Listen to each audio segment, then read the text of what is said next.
Assalamualaikum Anda semua. Bagaimana kabarnya hari ini? Alhamdulillah kalau seperti itu ya. Apakah sudah sarapan?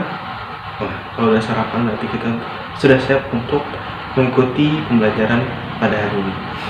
Nah, sebelumnya Bapak kan sudah menyuruh Anda semua untuk membaca materi tentang OJK. Apakah sudah dibaca?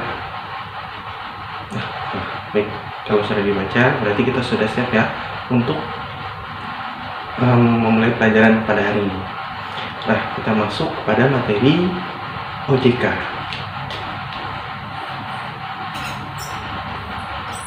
Nah, ada yang tahu nggak OJK itu singkatan dari apa? Nah, OJK itu, silakan. Tepat sekali. Nah, OJK itu merupakan singkatan dari Otoritas Jasa Keuangan, yang mana merupakan suatu lembaga yang independen. Nah, maksud independen itu apa sih?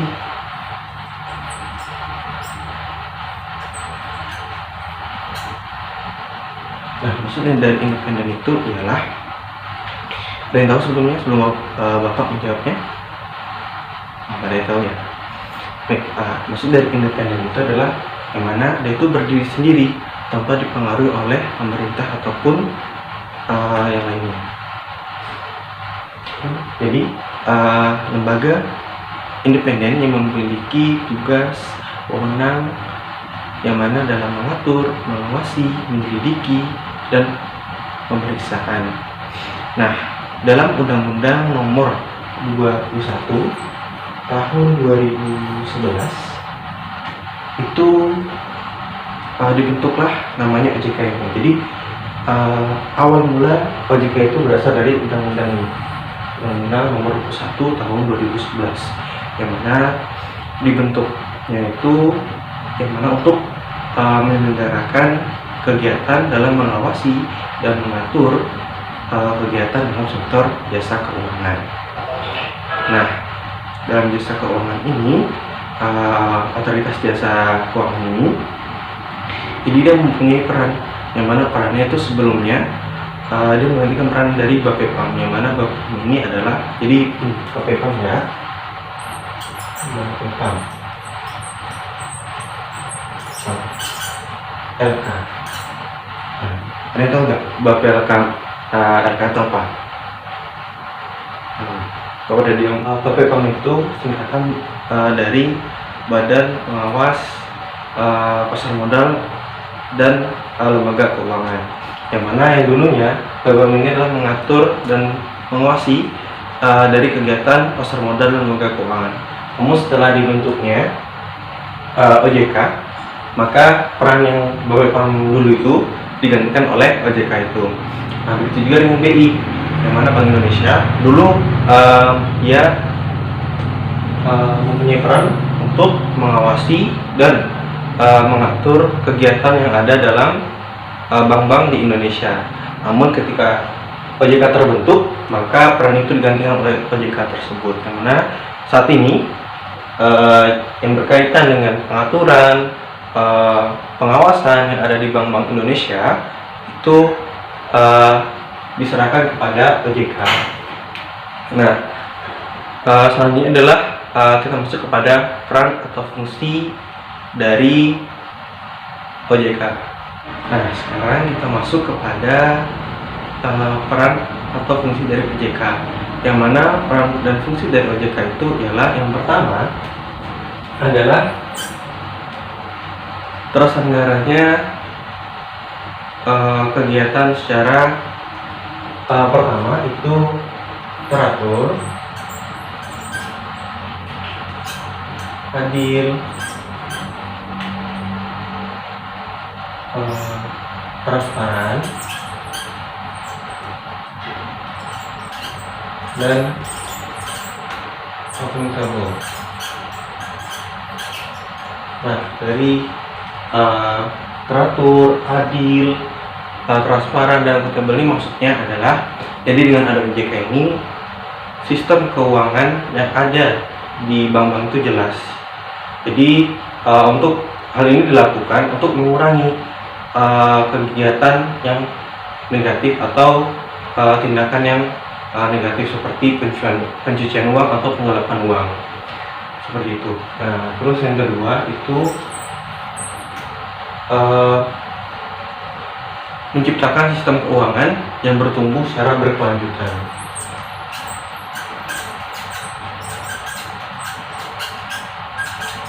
Nah, maksud dari berkelanjutan dan stabil ini adalah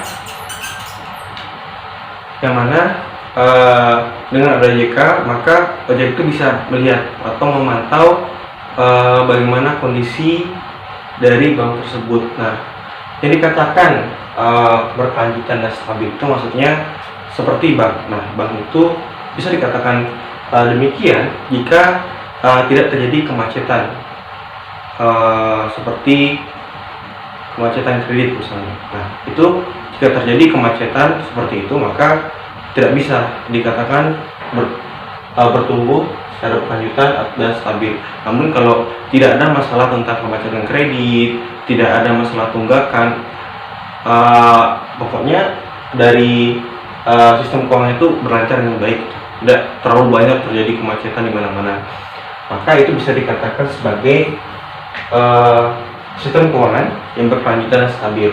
Nah, selanjutnya itu ada yang ketiga adalah mampu melindungi kepentingan masyarakat dan konsumen. Nah, maksudnya dengan ada JK itu masyarakat itu dijamin uangnya ketika misalkan bank itu bangkrut atau bank itu valid dan sebagainya. Jadi konsumen dan masyarakat itu tidak merasa khawatir lagi bagaimana uangnya di bank itu ketika bank itu mengalami kebangkrutan atau kevalidan dan sebagainya. Nah, selanjutnya kita masuk kepada tugas dari OJK, masuk pada tugas OJK. Yang mana tugas OJK ini tentu tadi yang telah disebutkan, yang mana dia mengawasi dan mengatur kegiatan jasa keuangan baik di sektor perbankan atau non perbankan.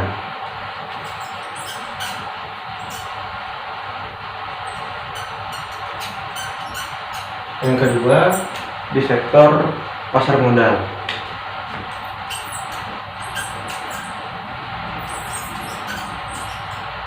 Yang ketiga itu di pengasuransian, pengasuransian.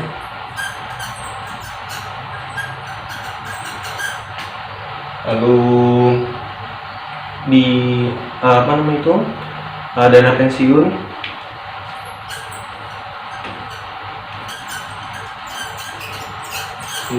lalu lembaga pembiayaan,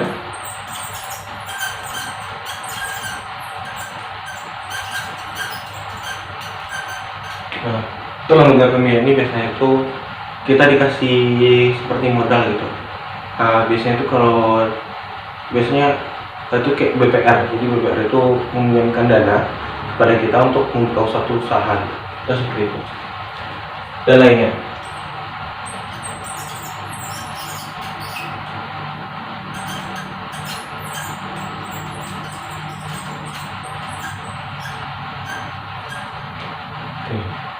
Apakah tulisan Bapak nampak dari belakang? Nampak. Maaf ya kalau tulisannya agak tidak bagus.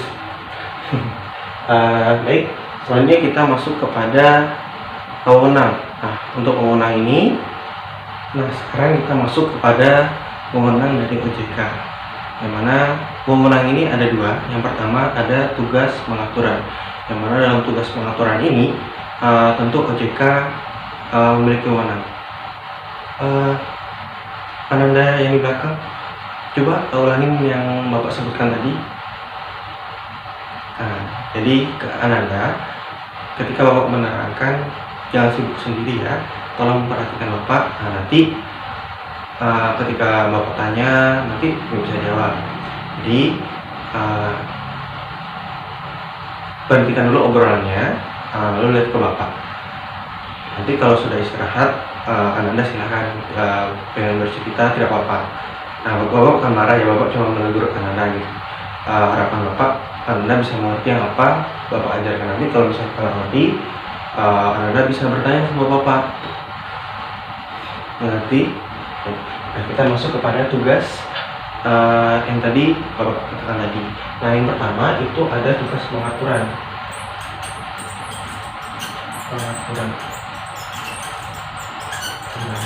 Nah, untuk tugas pengaturan ini, penjaga itu memiliki wewenang. Yang pertama itu adalah menetapkan peraturan pelaksanaan undang-undang. Nah, jadi pelaksanaan undang-undangnya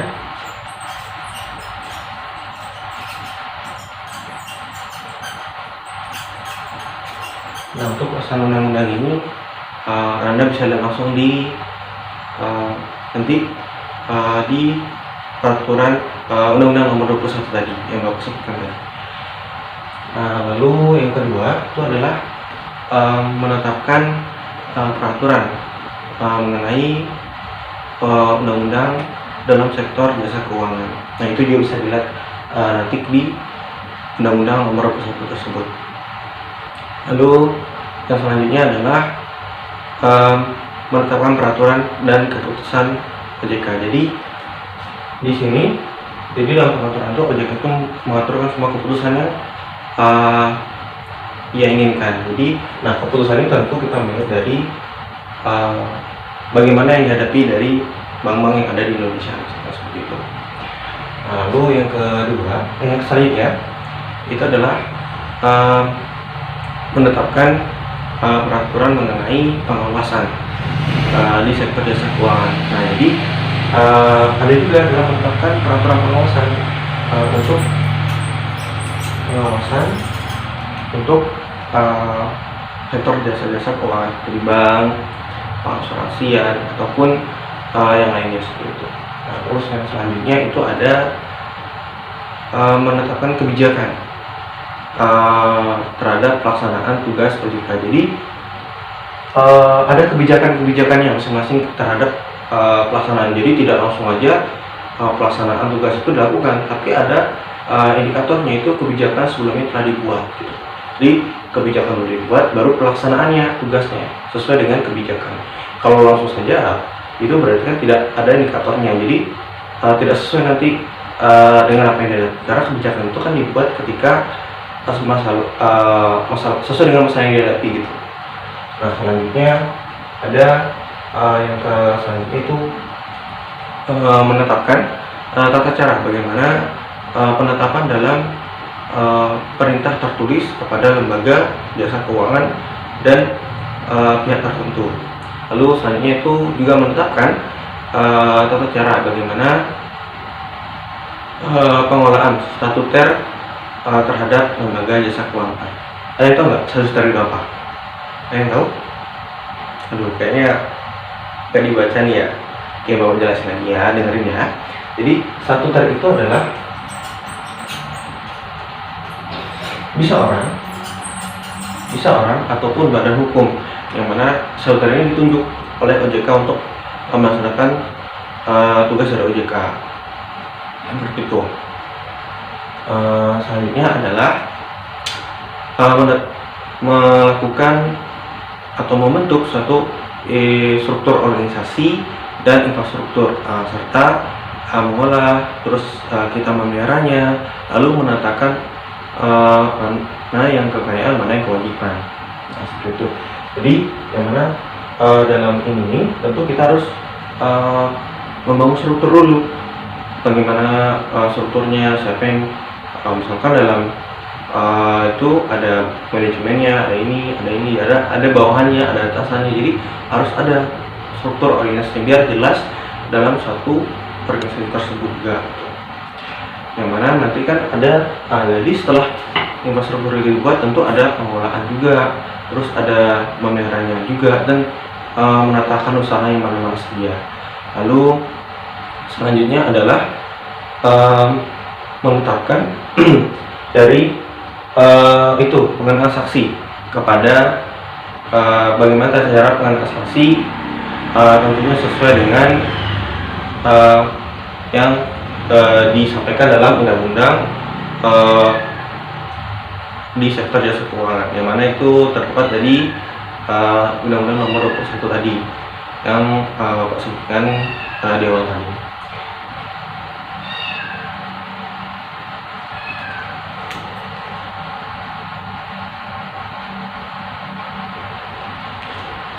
Nah, sekarang kita masuk kepada tugas pengawasan. Yang kedua itu di sini OJK itu dapat berwenang sebagai berikut. Yang mana yaitu yang pertama adalah dia dapat menetapkan kebijakan personal pengawasan terhadap kegiatan suatu jasa keuangan. Yang mana pengawas itu tentu akan mengawasi bagaimana sih operasional dalam suatu bank itu, apakah memang sesuai dengan yang ditetapkan oleh OJK atau tidak gitu. Lalu yang kedua itu ada mengawasi pelaksanaan dari kepala eksekutif yang ia lakukan. Jadi harus diawasi, karena dengan ada pengawasan ini maka kontrol dari jasa keuangan tersebut. Kalau tidak seperti itu maka mereka tidak akan dikontrol, maka mereka akan beramai bisa menjadi melakukan tindakan yang negatif. Lalu yang ketiga itu ada namanya, kita di sana tuh itu menetapkan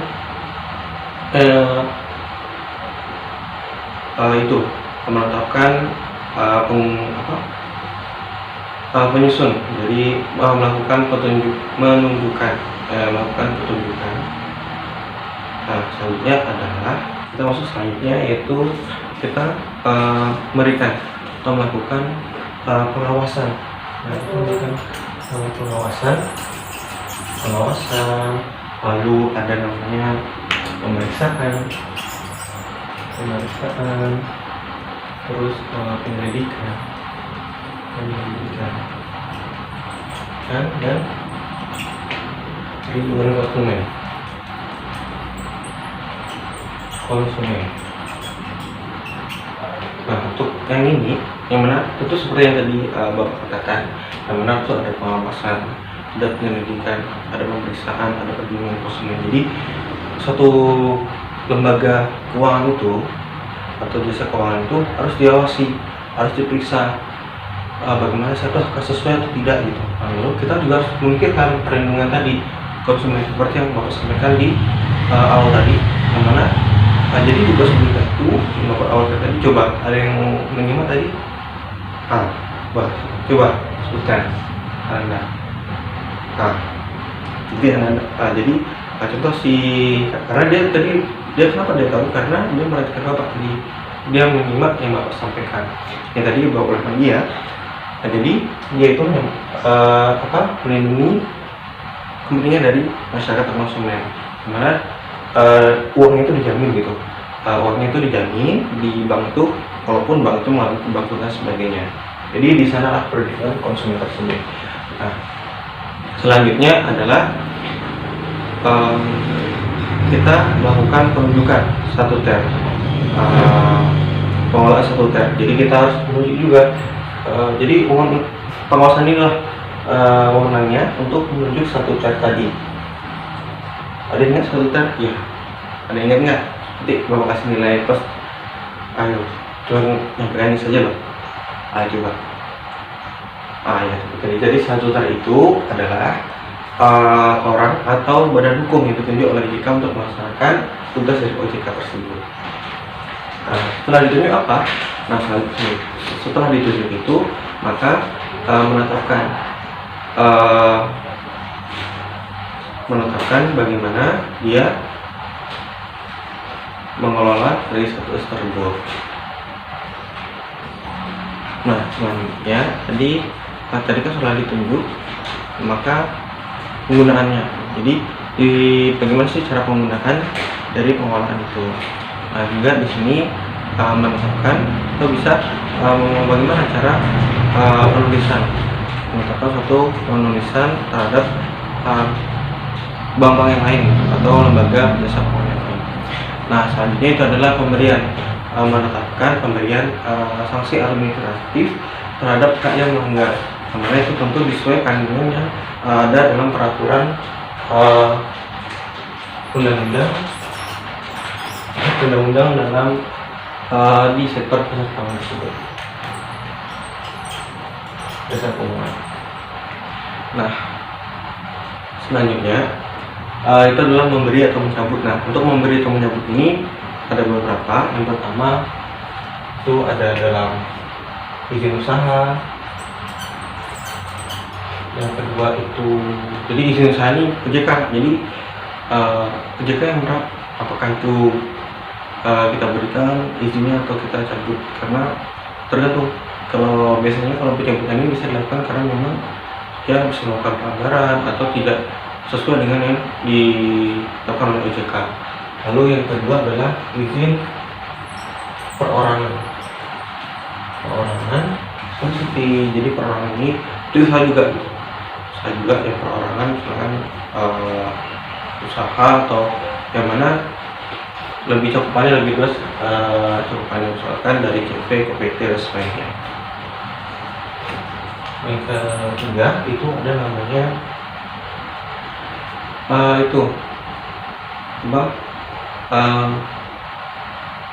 melakukan atau menyetujui dalam membuka suatu usaha. Lalu juga adanya persetujuan, terus adanya keputusan dan penetapan pembubaran dan juga pengesahan. Lalu selanjutnya itu adalah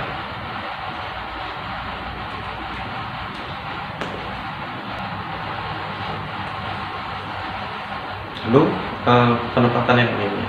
Nah, penetapan yang lainnya ya, maaf Bapak kehilangan.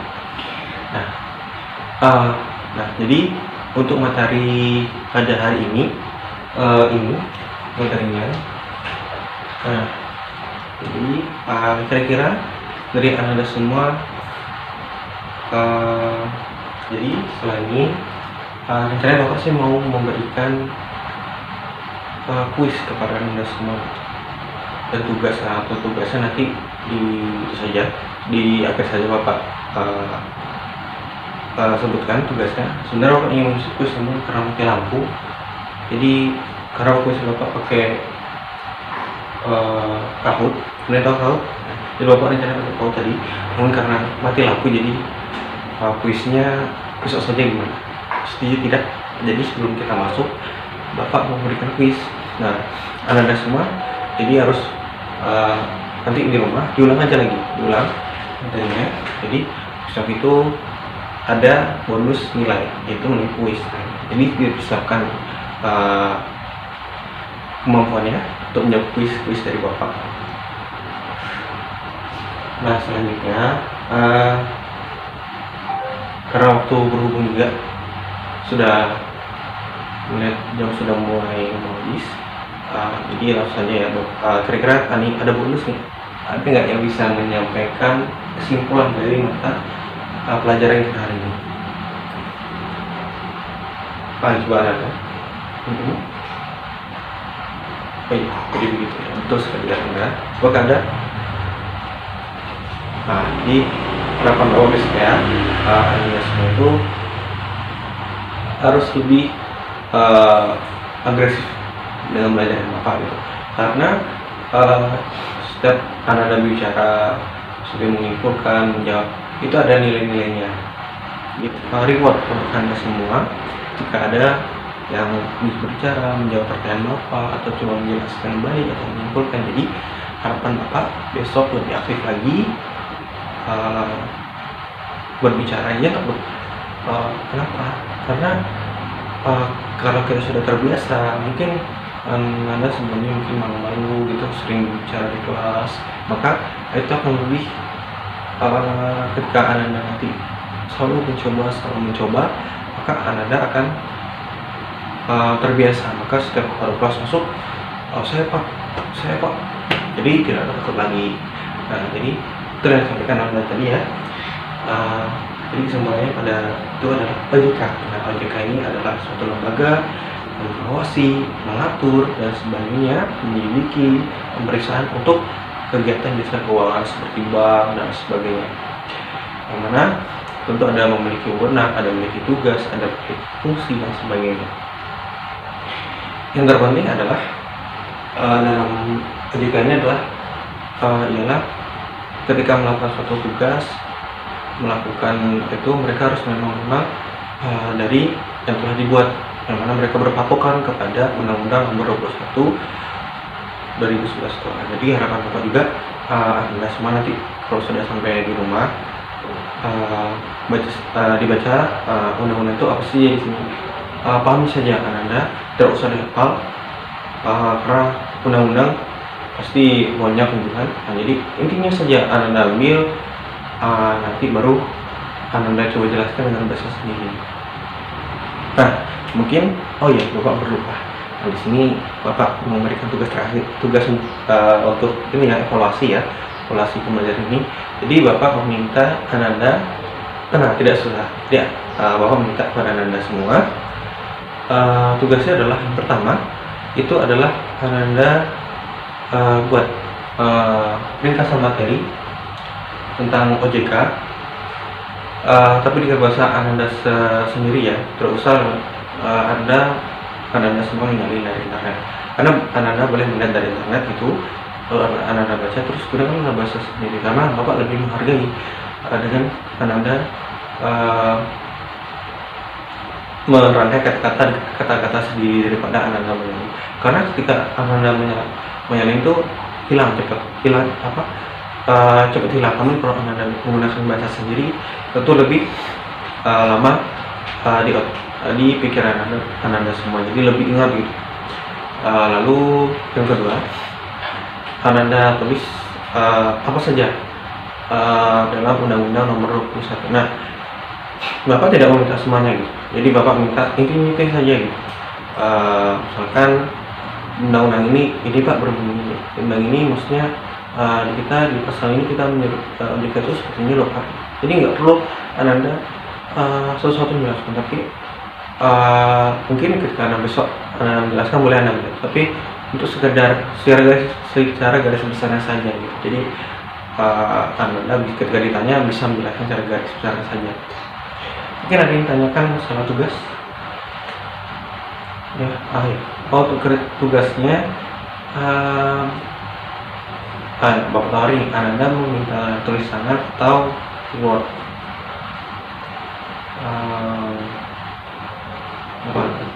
Ada yang mengusulkan? Tidak. Tidak ada ya. Tidak. Jadi Bapak tadi tulis tangan ya. Jadi biar lebih diingat sama Anda semua gitu. Nah, mungkin untuk materi pada hari ini cukup sekian dari Bapak. Dan Bapak harap untuk kedepannya Anda semua itu lebih aktif lagi, lebih ceria, bersemangat dalam mengikuti pembelajaran, karena materi-materi ini cukup penting bagi Anda semua. Oke, mungkin Bapak itu saja. Maaf kalau Bapak agak kelamaan dalam penutupan. Bapak akhiri. Wassalamualaikum warahmatullahi wabarakatuh.